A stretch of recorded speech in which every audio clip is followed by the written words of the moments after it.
नमस्कार। हमारे channel beyond the conception easier than the easiest में आप सभी गणित प्रेमियों का हार्दिक स्वागत है। आज असम बोर्ड के द्वारा क्लास 10 के लिए एडवांस मैथमेटिक्स इलेक्टिव सब्जेक्ट की परीक्षा आयोजित की गई थी, जिसका प्रश्न पत्र हमारे सामने है और हम आज देखेंगे कि इस प्री बोर्ड में अर्थात सिलेक्शन टेस्ट एग्जामिनेशन में किस प्रकार के प्रश्नों को सम्मिलित किया गया है परीक्षार्थियों के लिए और प्रश्न पत्र की प्रवृत्ति कैसी है। What is the nature of the question paper.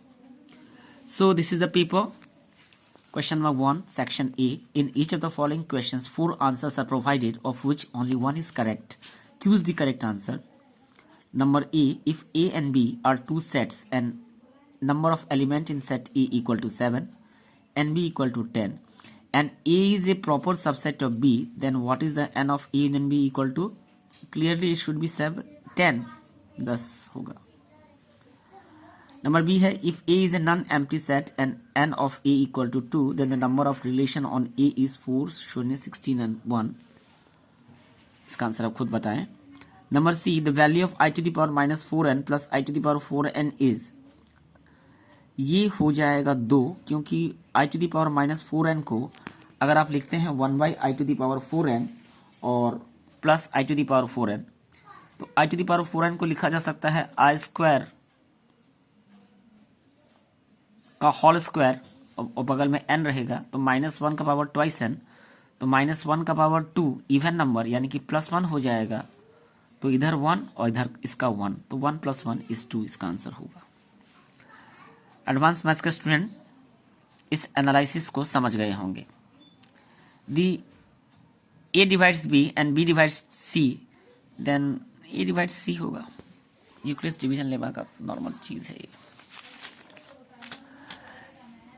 Question number E, if one root of ax square plus bx plus c equal to 0, where a is not equal to 0 is 0, then the other root is, तो पहला root अगर 0 है तो दूसरा root को alpha पकड़ लीजिए, तो alpha plus 0 equal to minus B by A, therefore alpha equal to minus B by A, तो direct answer E minus B by. The question seems to be quite easy. Number F log से है, log 2 equal to 0.3010, then log of 0.02 is how much, quite easy. Anti log का question एक डाल दिया गया है और H number NC12 equal to NC8, then find the value of N is. This question has already existed in board examination, Assam board में पहले आ चुका है और इसका आंसर 20 होगा, डायरेक्ट बेस्ड है।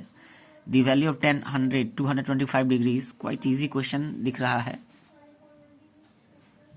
और ये नंबर कोऑर्डिनेट ज्योमेट्री से वाई इंटरसेप्ट पूछा गया है। उसके बाद अभी तक आप देख रहे हैं प्रश्न बड़े ही सरल पूछे गए हैं और डायरेक्ट क्वेश्चन है let A and B be two sets if n of A equal to 39 and B equal to 30, then n of A and B equal to 62, then find B minus A. Modulus काफी आसान। और number 4 question, find the smallest positive integer n for which 1 plus i by 1 minus i whole to the power n equal to 1। इसका answer बहुत easy है, N equal to 4 होगा। और as far as my memory is concerned, this question has been asked in 1980 IIT। और दूसरी बात ये कि क्वेश्चन टेक्स्ट बुक में ऑलरेडी एग्जिस्ट है, बहुत इजी है सॉल्व। ये भी टेक्स्ट बुक का क्वेश्चन x2/3, तो x1/3 का whole square minus x1/3 minus 2 equal to 0, तो this becomes a quadratic question, बड़ा आसान है। और direct NPR equal to n-1 PR plus r n-1 PR-1, permutation combination का क्वेश्चन है। और in triangle ABC AB equal to AC, show that the tangent to the circum circle of the triangle ABC at A is parallel to BC, quite common question.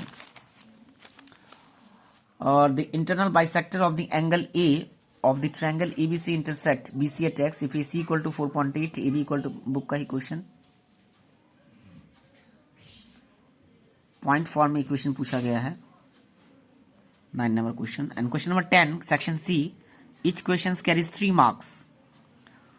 If Z be the set of integers, let R equal to set XY such that XY belongs to Z, means positive integer, and x minus y is divisible by 3. Examine whether R is an equivalence relation on Z or not. आसान ही कह सकते हैं। और 11 number भी आसान है। 12 quite easy. पहले आप क्यूबिंग करेंगे, फिर इक्वेटिंग करके लेफ्ट हैंड साइड में वैल्यू पुट कर दीजिए, आंसर मिल जाएगा। Mathematical induction, sum of the odd number का स्क्वायर पूछा गया है। 15 number question is root under x square plus 9 plus root under x square minus 9 4 plus root under 34। Book का ही शायद एग्जाम्पल है। And 17 NPR equal to 32 NCR 126। Find the values of R and N। 18 number question 19 भी आसान है। 2 cos square theta plus sine theta equal to, और इसका range है 0 से लेकर 360 डिग्री। कॉस स्क्वायर थीटा को लिख लीजिएगा 1 minus sine square theta plus sine theta equal to. उसके बाद फर्दर आगे बढ़िए, 2 आंसर्स निकलेंगे। ये क्वेश्चन भी बड़ा आसान है। a plus B plus C equal to 180, तो a plus B equal to 180 minus C, तो देयरफॉर दोनों तरफ 10 लेने पर 10 of a plus B equal 10 of 180 minus C. आगे फर्दर सिंप्लीफिकेशंस। 21 भी बुक का ही क्वेश्चन है। And find the equation of a straight line in normal form, x cos alpha plus y sin जो है। एम्पलीट्यूड 25 भी काफी इजी क्वेश्चंस। 26, 27, 28 नंबर क्वेश्चन जो है कॉमन थ्योरम ही है। Prove that the angle made by a tangent to a circle with a chord drawn from the point of contact are respectively equal to the angle in the alternate segments of the circle। So ये प्रश्नों का स्तर काफी आसान, तो mathematics की तरह ही काफी आसान ही प्रश्न पूछा गया है। फिर भी हमारी एडवाइस है कि मैट्रिकुलेशन एग्जाम के लिए पूरे मन से तैयारी करें, विस्तार से तैयारी करें, डीपली तैयारी करें। अभी भी 2 महीने का वक्त बचा हुआ है। ध्यानपूर्वक, मनन पूर्वक अपने लक्ष्य में लग जाएं और अच्छे अंकों से अपनी बोर्ड परीक्षा को पास करें, उत्तीर्ण करें। हमारी शुभकामनाओं के साथ, और अंत में चलते चलते कहेंगे कि मैथमेटिकली LS स्क्वायर करें हमारी चैनल के साथ, अर्थात L for like, S for share and S for subscribe. Thanks a lot. थोड़ा सा मैथमेटिक्स करें, उंगलियों को घुमाएं और LS स्क्वायर जरूर करें। Thanks a lot.